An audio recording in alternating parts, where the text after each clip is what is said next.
Tribal Voice Kerala, echoing the ancient voice.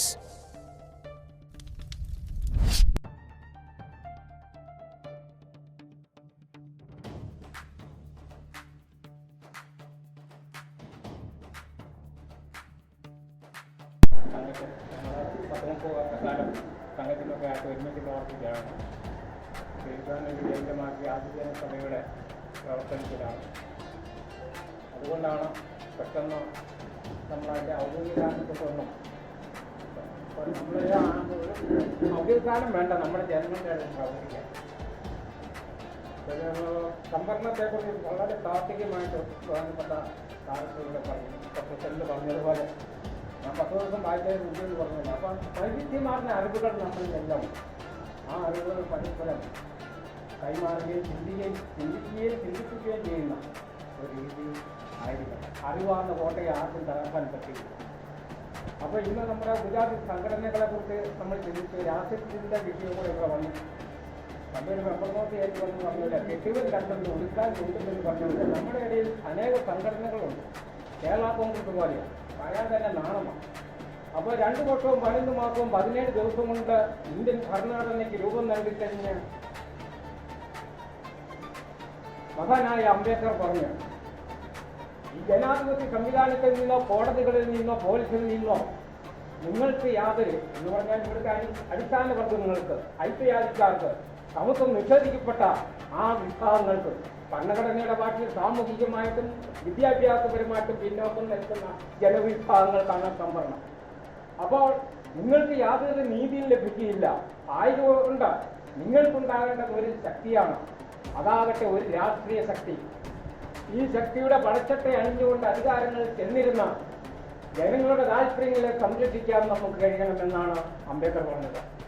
English അറിയാവുന്ന ഇന്ത്യക്കാരനും ബ്രിട്ടീഷുകാരും വിശേഷിപ്പിച്ചത് അംബേദ്കറെയാണ്. എന്റെ മന്ത്രിസഭയിൽ ലഗ്നമായിരുന്നു എന്ന് പണ്ഡിറ്റ് ജവഹർലാൽ നെഹ്റു വിശേഷിപ്പിച്ച് മഹാനായ അംബേദ്കറെയായിരുന്നു. MA, MSc, PhD, DSc, LLB, ഭാരതത്തിലെ ലിറ്ററേച്ചർ, ഇങ്ങനെ ഇന്ത്യയിൽ ഏറ്റവും വിദ്യാഭ്യാസത്തിന്റെ താളപടിയിൽ നിന്നും പഠിപ്പിന്റെയും പാണ്ഡിത്യത്തിന്റെ അധികാരത്തിന്റെ ഉത്തംഗ പീഠത്തിൽ എത്തിച്ചേർന്ന അംബേദ്കർ ബറോഡ ഗവൺമെന്റിന്റെ കീഴിൽ മിലിറ്ററി സെക്രട്ടറിയായിട്ട് ഇരിക്കുമ്പോൾ സവർണരായ സിപായിമാര്, കീഴ്ജീവനക്കാര് ആ ഓഫീസ് റൂമിൽ കയറിയല്ലോ വെളിയിൽ നിന്ന് മേഘങ്ങളുടെ വയലുകൾ വലിച്ചെറിയുന്ന കാലഘട്ടത്തിലാണ്. സ്വന്തം ജാതി വെളിപ്പെടുത്താതെ ഒരു പാർട്ടിയുടെ വീട്ടിൽ താമസിച്ച് ഇത് മഹറാന്ന് കണ്ടുപിടിച്ചു കഴിഞ്ഞപ്പോൾ ഇത്രയും വിദ്യാഭ്യാസത്തിന്റെ ലണ്ടൻ സ്കൂൾ എക്കണോമിക്സിലും ജേസിലും കൊളംബിയ സർവകലാശാലയിലൊക്കെ അനേക വിഷയങ്ങൾ ഡോക്ടറേറ്റും പഠിപ്പും പാണ്ഡിത്യവും എടുത്ത ആ അംബേദ്കറെ ഇറക്കി വിടുകയാണ്. ഒരു ഇലക്ട്രിക് പോസ്റ്റിന്റെ ചൂട്ടിൽ ആ പാതിരാറ് നേരം വെളുപ്പോളം ഇരുന്ന് കഴിഞ്ഞപ്പോൾ ഇത്രയും വിദ്യാഭ്യാസമുള്ള കഴിവുള്ള എന്നോട് ഇവരിത് കാണിക്കണം, മിണ്ടാപ്രാണികളായ ആ പ്രതിഷേധമില്ലാത്ത എന്റെ ജനവിഭാഗങ്ങളോട് ഇവരെന്ത് ചെയ്യും? ആയതുകൊണ്ട് ഇനി എനിക്കൊരു ജീവിതമുണ്ടെങ്കിൽ എന്റെ ജീവിതകാലത്തിനുള്ളിൽ ഇവിടുത്തെ അടിസ്ഥാന വർഗത്തിന്റെ മോചനം സാക്ഷാത്കരിക്കുവാൻ സാധിച്ചില്ലാത്ത പക്ഷം ഒരു വെടിയുണ്ട കൊണ്ട് എന്റെ ജീവിതം അവസാനിപ്പിക്കുമെന്ന് പറഞ്ഞ മനുഷ്യ സ്നേഹിയായ നേതാവാണ്, മഹാന്മാരിൽ മഹാനാണ് CR അംബേദ്കർ. ആ അംബേദ്കറിന്റെ രാഷ്ട്രദർശനം ഉൾക്കൊണ്ടുകൊണ്ട് നമ്മൾ മുൻപോട്ട് പോകുമ്പോൾ മുമ്പേ പറഞ്ഞ ഇനി 36-ലൊക്കെ ഇവിടെ നടക്കാൻ പോകുന്ന ഇത് വളരെ 100 വർഷങ്ങൾക്ക് മുൻപേ സൈലന്റായി പ്രവർത്തിക്കുന്ന RSS പ്രസ്ഥാനം, വേൾഡ് വാറും അംബേദ്കർ അന്ന് പറഞ്ഞ കമ്മ്യൂണിസ്റ്റ് 1920 കാലഘട്ടം CPI പ്രസ്ഥാനം ഇവിടെ MN റോയ് കൊണ്ടുവന്നപ്പോ അന്ന് പറഞ്ഞ കമ്മ്യൂണിസത്തിന്റെയും സവർണരെയും ഇടയ്ക്ക് ഒരു കൽമണിലായി വേൾഡ് വാക്കർജി ഉണ്ട്. ഇവിടുത്തെ അടിസ്ഥാന വർഗത്തിന്റെയും കമ്മ്യൂണിസത്തിന്റെയും ഇടയ്ക്ക് ഒരു കൽമണിലായിട്ട് ഞാനും ഉണ്ടെന്നാണ് പറഞ്ഞത്. ഞാനൊരു നീരൊഴുക്കിൽ അലിഞ്ഞു പോകുന്ന മണ്ണാങ്കട്ടയല്ല, ഒരു ഒഴുക്കിന്റെ ദിശ മാറ്റിക്കളയുന്ന പാറക്കെട്ടാണെന്നാണ് പറഞ്ഞത്. ഇവിടെ ആട്ടിൻകുട്ടികളെയാണ് ബലിയർപ്പിക്കുന്നത്. സിംഹക്കുട്ടികൾ ആയതുകൊണ്ട് നിങ്ങൾ ആട്ടിൻകുട്ടികളാകരുത്, സിംഹക്കുട്ടികളായിരിക്കണം എന്നാണ് പറഞ്ഞത്. 1914 ശേഷം ആ ലണ്ടൻ സ്കൂൾ എക്കണോമിക്സിലൊക്കെ പഠിക്കുന്ന കാലഘട്ടം ജാതിയെക്കുറിച്ചുള്ള കാര്യങ്ങളിൽ അദ്ദേഹത്തിന്റെ ഒരു സുഹൃത്തിന് കത്തെഴുതി, വിദ്യാഭ്യാസം കൊണ്ട് മാത്രമേ ജാതി വ്യവസ്ഥയെ തുടച്ചു നീക്കുവാനും സാധിക്കുകയുള്ളൂ. നമ്മുടെ വിഭാഗത്തിലെ ബാലികാ ബാലന്മാരോട് പറയുക, കൂടുതൽ വിദ്യാസമ്പന്നരാകുവാൻ. ജാതി ഈ വ്യവസ്ഥയെ തുടച്ചും വിദ്യാഭ്യാസം. പിന്നീട് പറഞ്ഞ മിശ്ര വിഭാഗം. പിന്നീട് അംബേദ്കർ പറഞ്ഞ് ജാതി ഉന്മൂലനം ചെയ്യുന്ന നിർമൂലനം ചെയ്യുന്നതിനുള്ള ഒരു ഫോർമുല പറഞ്ഞത് ജാതിയെ നിലനിർത്തുന്ന സാമ്പത്തിക ശക്തിയുടെ ഇപ്പോഴത്തോളം ഇവയെ താങ്ങി നിർത്തുന്ന ആചാരവിശ്വാസങ്ങളോടും ഒരേ സമയം സമരം ചെയ്യുന്ന ഒരു സാംസ്കാരിക വിപ്ലവമാണ് ആവശ്യമായിട്ടുള്ളത്. സവർണജാതി ഹിന്ദുക്കളും അവരുടെ പുരോഗതി സമൂഹവും ഇമാതിരി ഒരു സാംസ്കാരിക വിപ്ലവത്തിന് നേതൃത്വം കൊടുക്കാൻ ഒരിക്കലും താല്പര്യപ്പെടുകയില്ല. ആയതുകൊണ്ട് ഇന്ത്യയിലെ അടിസ്ഥാന വർഗങ്ങളുടെ സുസംഘടിതമായ പോരാട്ടത്തിന് മാത്രമേ ജാതിക്കെതിരായ മുന്നേറ്റത്തെ വിജയത്തിലെത്തിക്കാൻ സാധിക്കുകയുള്ളൂ എന്നാണ് പറഞ്ഞത്. ആയതുകൊണ്ട് സ്നേഹമുള്ളവനെ സേവനം ചെയ്യാൻ സാധിക്കുകയുള്ളൂ. ഇത് ഒരു വാട്ടേക്ക് രണ്ടു എടുക്കുന്ന പരിപാടിയാണ്. 1907 അടിസ്ഥാന വർഗങ്ങൾക്ക് സാധിക്കുന്ന പരിപാലന സംഘം ഉണ്ടായതാണ്. എന്നത് 1914 നായർ സമാജമുണ്ടായി. 1903 SNDP ഉണ്ടായി. അവർക്ക് വേറെ ഒന്നിലധികം സംഘടനകളില്ല സുഹൃത്തുക്കളെ. നമ്മുടെ ഇടയിൽ മാത്രമാണ്. ആയതുകൊണ്ട് ഇത് തിരിച്ചറിഞ്ഞ് ഈ കാലഘട്ടത്തിലേക്ക് പുനർവിചിന്തനം ചെയ്ത നമ്മുടെ ഉപജാതി വൈരുദ്ധ്യങ്ങൾ മാറ്റി മനുഷ്യൻ ജന്മനാ തുല്യരായി കാണാത്ത ഒരു മതാന്റെയും മഹത്വമല്ല എന്ന് അംബേദ്കർ പറഞ്ഞു. രണ്ടാം വട്ടമേശ സമ്മേളനത്തിൽ ലണ്ടനിൽ കൂടിയപ്പോൾ ഗാന്ധി പറഞ്ഞത് ഞാൻ ഇന്ത്യയിലെ മുഴുവൻ ജനങ്ങളുടെയും പ്രതിനിധിയാണ് എന്നാണ്. അംബേദ്കർ പറഞ്ഞ എന്റെ പ്രതിനിധി അല്ലെന്ന് പറഞ്ഞത്. ഇന്ത്യക്ക് ഒരു നിയമം ഉണ്ടാകുന്ന സംവരണവും സംരക്ഷണവും നൽകുന്ന ഒരു ഭരണഘടന ഇന്ത്യക്ക് വേണം എന്ന് പറഞ്ഞപ്പോൾ അതിനെ എതിർത്താണ് ഇവിടെ ഗാന്ധി സംസാരിച്ചത്. ഇവിടെ 21 ദിവസം നിരാകരണം കിടന്നറിയാം. ബഹുമാനപ്പെട്ട സണ്ണി കവിക്കാട് സാറിന് വൈകിട്ട് നിർത്താം എന്നൊക്കെയുള്ള ചർച്ചകളും ഇതൊക്കെ ഇവിടെ നടന്ന ഈ സാഹചര്യത്തില് ഗാന്ധിയെ എതിർത്ത് സംസാരിക്കുന്നു എന്നാണ്. കാരണം അംബേദ്കറുടെ ശാസ്ത്രീയമായ ആ ജീവിത പശ്ചാത്തലം അപകീർത്തിക്കുമ്പോൾ ഗാന്ധിയുടെ കാര്യം പറയാതിരിക്കാൻ പോകും. What Gandhi and Congress untouchability. കോൺഗ്രസും ഗാന്ധിയും ഐക്യജാതിക്കാർക്ക് എന്ത് ചെയ്തു? അതുപോലെ annihilation of caste south on Pakistan 64,000 പുസ്തകങ്ങൾ പഠിച്ചു. പണ്ഡിറ്റ് മദൻ മോഹൻ മാളവിയ അംബേദ്കറിന്റെ ഗ്രന്ഥശാലയിൽ 52,000 പുസ്തകങ്ങളായിരുന്നു. 2 ലക്ഷം രൂപ കൊടുത്തു തരാം ആവശ്യപ്പെട്ട് കൊടുത്തില്ല. അങ്ങനെ പഠിപ്പിന്റെയും പാണ്ഡിത്യത്തിന്റെയും അധികാരത്തിന്റെയും ഉത്തുംഗ പീഠത്തെത്തിച്ചേർന്ന മഹാന്മാരിൽ മഹാനാണ് അംബേദ്കർ. അതുപോലെ വാജ്പേയി പ്രധാനമന്ത്രി KR നാരായണൻ സാർ ഇവിടെ പ്രസിഡന്റായിരുന്ന സമയത്ത് ഭരണഘടനാ ഭേദഗതി വിഷയം വന്നപ്പോൾ ആ KR നാരായണൻജി പറഞ്ഞു, ബഹുമാനപ്പെട്ട അദ്ദേഹം പറഞ്ഞു, ഭരണഘടനയുടെ കുഴപ്പമല്ല, ഭരിച്ചവരുടെ കുഴപ്പമാണ്. ഇവിടെ 20% ആൾക്കാർ ഇവിടെ ശീതളപാനീയങ്ങൾ കുടിച്ച് മരിക്കുമ്പോൾ 80% പാവപ്പെട്ട ജനങ്ങൾ അടുത്തിരാല് അശുദ്ധ വെള്ളം കഴിക്കുന്ന കാലഘട്ടത്തിൽ ഈ രാജ്യത്ത് നിൽക്കുമ്പോൾ ഈ രാഷ്ട്ര ഉദാരവൽക്കരണത്തിന്റെയും സ്വകാര്യവൽക്കരണത്തിന്റെയും പിന്നാലെ പാഞ്ഞു പോകുമ്പോൾ ഈ പാവങ്ങളുടെ രോക്ഷം രാഷ്ട്രം കരുതിയിരിക്കണം എന്നൊരു മുന്നറിയിപ്പാണ് സുഹൃത്തുക്കളെ കൊടുത്തത്. ഈ ഭരണഘടന എത്ര മോശപ്പെട്ടിരുന്നാലും കൈകാര്യം ചെയ്യുന്ന ആളുകൾ നല്ലവരായാൽ ആ ഭരണഘടന നന്നായി തീരും. നേരെ മറ്റൊരു നല്ല ഭരണഘടന ആണെങ്കിലും കൈകാര്യം ചെയ്ത് മോശമായാൽ അത് ചീത്തയായി തീരും. കൈകാര്യം അത് അംബേദ്കർ തന്നെ പറഞ്ഞിട്ടുണ്ട്. ഇതിവിടെ മണ്ഡൽ കമ്മീഷൻ റിപ്പോർട്ടിന്റെ മുമ്പ് പറഞ്ഞതുകൊണ്ട് 1952 കാപ്പീരിട്ട കമ്മീഷനായിരുന്നു.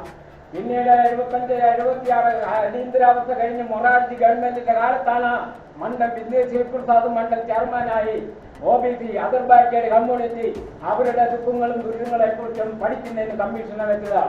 അത് 2.5 വർഷത്തോളം കമ്മീഷന്റെ തീരുമാനമൊക്കെ പാർലമെന്റ് ലോക്സഭയ്ക്കും രാജ്യസഭയ്ക്കും വെച്ചതിന് ശേഷം പിന്നീട് വന്ന ഗവൺമെന്റിന് തലയിൽ വെച്ചു.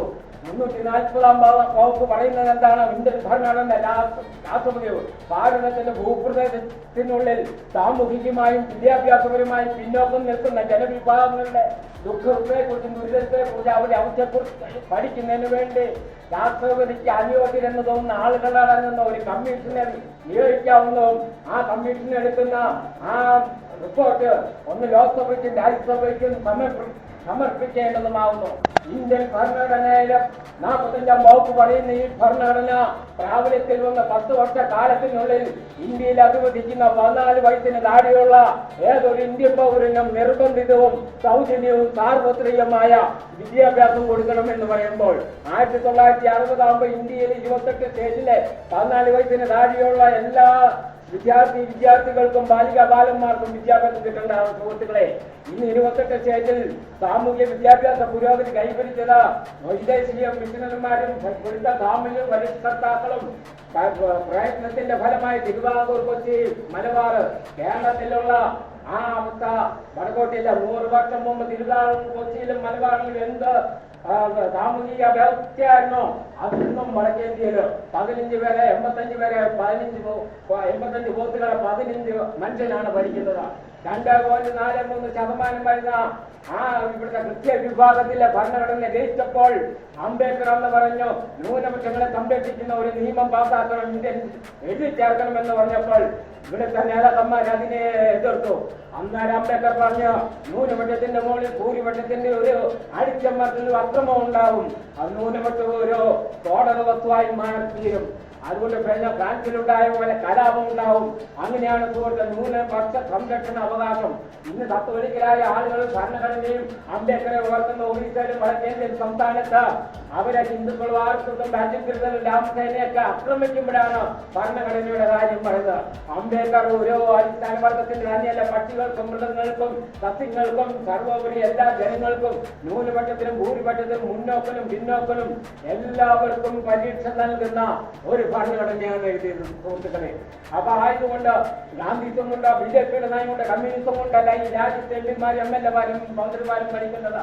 ഇന്ത്യൻ ഭരണഘടനയിൽ അധിഷ്ഠിതമായി ഭരിക്കാമെന്നുള്ള ദൈവനാമത്തിലൊക്കെ പ്രതിജ്ഞ ചെയ്തിട്ടാണ് ഇവരവിടെ ചെന്ന് ഈ ഭരണഘടന ധ്വംസനത്തിലൂടെ ലംഘനത്തിലൂടെ ഇന്ത്യൻ ജനാധിപത്യത്തെ ഊട്ടിക്കൊടുത്തവരാണ് ബ്രിട്ടീഷ് വെള്ളക്കാരിൽ നിന്ന് ഇന്ത്യൻ വെള്ളക്കാർ അധികാരം എഴുതി എന്ന് മാത്രമേ ഉള്ളൂ.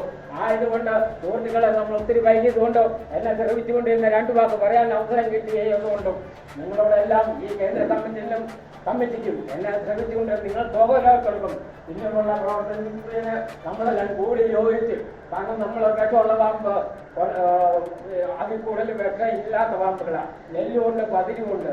നമുക്ക് ഒരേ സമാന ചിന്താഗതി ഈ കാര്യത്തിലാണ് സൗഹൃദം മുക്തിപ്പെടുന്നത്. ആയതുകൊണ്ട് നമുക്ക് വിഷമുള്ള പാമ്പുകളും അവരുടെ എണ്ണത്തിലല്ല കാര്യം. നമ്മൾ വരുന്ന ഒരേ രീതിയിൽ ചിന്തിക്കുകയും പഠിക്കുകയും നമ്മുടെ ജനങ്ങൾക്ക് ഇവിടെ ഉണ്ടാകുന്ന അസ്വസ്ഥത ഇന്ത്യൻ ജനാധിപത്യം തളം കെട്ടി നിൽക്കുന്ന കാലുമാറ്റ പൂർവ്വമാറ്റ ആധ്യാധിപത്യ ദുർഭരണം മൂലം അസ്വസ്ഥതകളാണ് കെട്ടിക്കിടക്കുന്ന ഒരു വർഗമാണ്, അടിസ്ഥാന വർഗമാണ് നമ്മൾ. അതുകൊണ്ട് അവരുടെ ദുഃഖത്തിനും ദുരിതത്തിലും അങ്ങനെയുള്ള സമകാലീന ചിന്തയുള്ള ആ രീതിയിൽ പ്രവർത്തിച്ച് വരും തലമുറയ്ക്ക് ഈ രാജ്യത്ത് നിൽക്കാനുള്ള ആർത്തഭാരം നമുക്ക് ലോകത്തിൽ അറിയാമുണ്ടല്ലോ. രാജ്യങ്ങൾ 12 പണ്ടേ കാട്ടുഭൂമി 6 രാജ്യവും 4 വേദവും എല്ലാത്തിന്റെ ഉടമകൾ അടിമകളാകുന്നു, അടിമകൾ ഉടമകളാകുന്നു. കാലാകാലങ്ങളിൽ ഒരു കൂട്ടം മനുഷ്യർ മറ്റൊരു കൂട്ടം മനുഷ്യരെ അടിച്ചമർത്തി ഭരിക്കപ്പെടുന്ന വ്യവസ്ഥ നമ്മുടെ രാജ്യത്തും ലോകത്തും സംജാതമായിട്ടുണ്ട്. അങ്ങനെ ആ സാഹചര്യത്തിലാണ് കാലം സംഭാവന ചെയ്യുന്ന ചരിത്ര പുരുഷന്മാർ പ്രവർത്തിക്കുന്ന ജന്മം എടുക്കുന്ന. അങ്ങനെ ചരിത്ര പുരുഷന്മാരെ ജന്മമെടുത്ത് അറിവിന്റെ മൂക്കിയ ചരിത്ര ഗവേഷണ പണ്ഡിത ചക്രവർത്തിയായ അഭിമുഖനായ ശ്രീ അംബേദ്കർ അതിന്റെ രാഷ്ട്രദർശനവും അതുപോലെ അദ്ദേഹം പറഞ്ഞതറിയുമോ, എന്റെ രാജ്യവും മറ്റൊരു രാജ്യം യുദ്ധമുണ്ടായാൽ ഞാൻ എന്റെ രാജ്യത്തോടൊപ്പം നിൽക്കും, എന്റെ രാജ്യവും എന്റെ ജനങ്ങളും തമ്മിൽ യുദ്ധം ഉണ്ടാകുമ്പോൾ ഞാൻ എന്റെ ജനങ്ങളോടൊപ്പം നിൽക്കും. ഇതാണ് ആ അംബേദ്കർ പറഞ്ഞിരിക്കുന്ന ഭരണഘടനാദത്തമായിട്ടുള്ള ആനുകൂല്യങ്ങൾ പറ്റുന്ന SC നമ്മുടെ വിഭാഗത്തിലെ ആളുകൾ അംബേദ്കർ ജയന്തിക്ക് നമ്മളൊക്കെ ഒരു 5 രൂപ നേടാറുണ്ട്. അപ്പൊ ഇതിൽ നമ്മൾ നെല്ലിപ്പ സാറ് പറഞ്ഞു പറ്റുകളെ സമുദായത്തിനകത്ത് നമ്മൾ യഥാർത്ഥ DNA യഥാർത്ഥ അവൻ കൂടുതൽ പഠിക്കണമെന്നും വേണ്ട, അവൻ അന്തർലീനമായ Tribal Voice Kerala, echoing the ancient voice.